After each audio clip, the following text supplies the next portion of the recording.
C'est un privilège pour moi de vous présenter la seule et unique Lucie Laurier.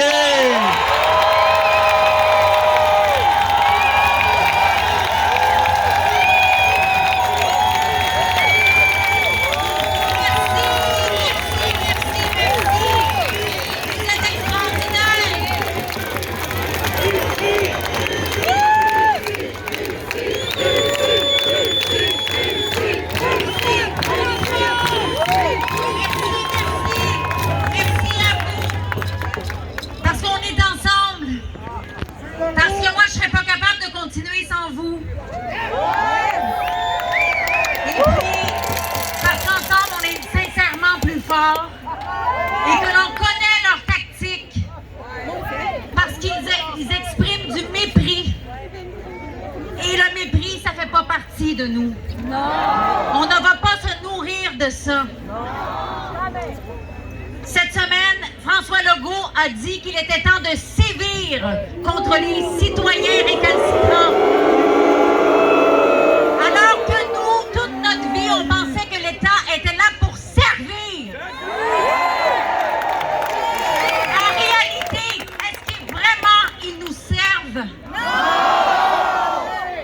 Quand tous les députés en chambre, pas un seul d'eux ne se lève pour nous défendre. Quand les journalistes s'arrogent le droit de choisir si on va laisser la parole à nous, aux gens qui expriment un contre-pouvoir. Mais pour qui se prennent-ils? Oui,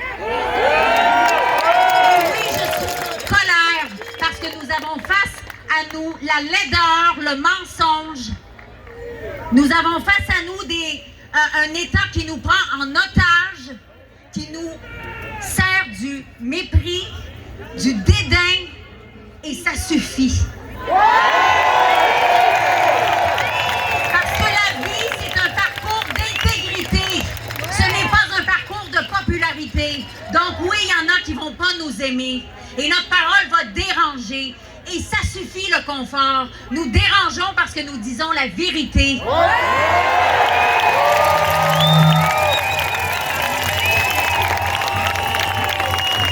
Moi, je trouve ça odieux parce qu'on a donné toute la responsabilité ou une grande part de responsabilité de nos vies à ces gens-là qui ont fait bonne figure ou à peu près jusqu'à tout récemment. Il commençait à y avoir des fissures, on commençait à voir que leur jeu, c'était un jeu d'hypocrite. C'est un jeu qui enrichit les plus puissants et qui nous met par terre. Et ça, c'est aussi parce qu'on a mis comme valeur primordiale, entre autres, sous prétexte d'émancipation, on a mis en avant que le travail. Mais la vie, ce n'est pas que le travail. Et en ce moment, ce qu'ils sont en train de faire avec nos enfants, c'est des petits automates qui ne seront pas socialisés, qui n'auront pas conscience de l'entraide, de combien on s'apporte entre nous. Il faut réapprendre parce que, vous savez, ils gèrent tout, hein, l'État. Et ils gèrent aussi, par exemple, la DPJ. Est-ce que vous savez les cas épouvantables? Vous savez que nos enfants qui sont à la DPJ ne sont pas aimés. Ils sont comme dans des prisons. Et ils sont obligés de se rapporter à chaque jour de chacun de leurs faits et gestes, de chacune de leurs paroles. C'est inacceptable. Où est l'enfance? Où est la grâce dans cette vie? Libérez les enfants! Et avez-vous remarqué que la liberté, là, on ne peut pas faire 1 kilomètre sans avoir à payer pour stationner notre voiture. On paie des taxes partout. Qu'est-ce qu'ils font? C'est de l'esclavage? Oui, c'est de l'esclavage. Oui, c'est de l'esclavage. Et si vous pensez que nous avons un filet social, moi, je vais vous dire quelque chose. Quand un premier ministre et la ministre Guilbeault pensent nous ordonner nos pensées, nos faits et gestes, c'est odieux et ça ne va pas passer. Parce que le filet social, on ne l'a pas. Qu'est-ce que vous pensez, les gens sur l'aide sociale? Vous pensez sincèrement que si là, ils mettent des mesures où ils sont capables de venir nous chercher chez nous, OK? Parce que nous sommes un cas, soi-disant, COVID, asymptomatique, alors qu'on sait que les asymptomatiques ne propagent pas le virus. Ils vont venir nous chercher comme ça. Est-ce qu'on a conscience des gens? Alors là, on appelle à la délation, aux amendes. Délation. Mais est-ce qu'on n'a pas évolué depuis la situation dans les petits villages, là, où le patinage, il y avait une personne qui était exclue. Moi, j'étais une fille mère.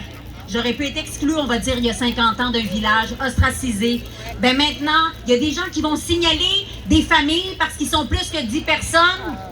Sous prétexte de COVID, peut-être que les enfants vont être signalés à la DPJ. Mais c'est quoi ce délire? Et les personnes âgées, ça c'est la gestion du gouvernement, les personnes âgées. Puis vous avez vu le document qui date de 2009 sur une pandémie, une future pandémie. Ils avaient 11 ans pour se préparer à cette pandémie, soi-disant, car ce n'est pas une pandémie. Est-ce qu'ils ont bien géré les choses? Non! Nos parents sont morts dans leurs excréments? Est-ce que c'est ça la dignité humaine? C'est à ça que servent nos impôts? C'est horrible. Et je suis très heureuse d'être parmi vous parce que je trouve des gens intègres, des gens magnifiques.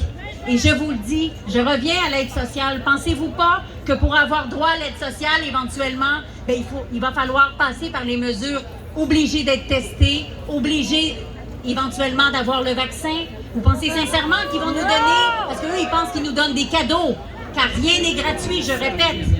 L'éducation n'est pas gratuite au Québec. Nous payons l'éducation.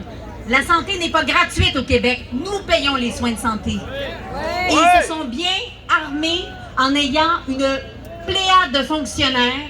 Ils ont des gens qui sont obligés de servir l'État coûte que coûte, même s'il en va contre leurs valeurs, contre leurs convictions, au risque de perdre leur emploi. C'est ça qui arrive en ce moment. Un passe-droit au gouvernement. Bref, je dois finir sur une note positive. Parce que oui, je suis en colère, parce que... Mais vraiment, en réalité, moi je dis, oui, nous sommes des citoyens responsables. Nous sommes des citoyens responsables. L'irresponsabilité, elle n'est pas de notre côté. Nous prenons soin de notre santé, nous prenons soin des nôtres, nous avons envie de les accompagner s'il y a lieu vers leurs derniers jours ou, tu sais, on veut masquer les bébés. En tout cas, moi, je trouve ça épouvantable. Mais je vous embrasse très fort et puis je serai là avec vous tout à l'heure pour vous rencontrer.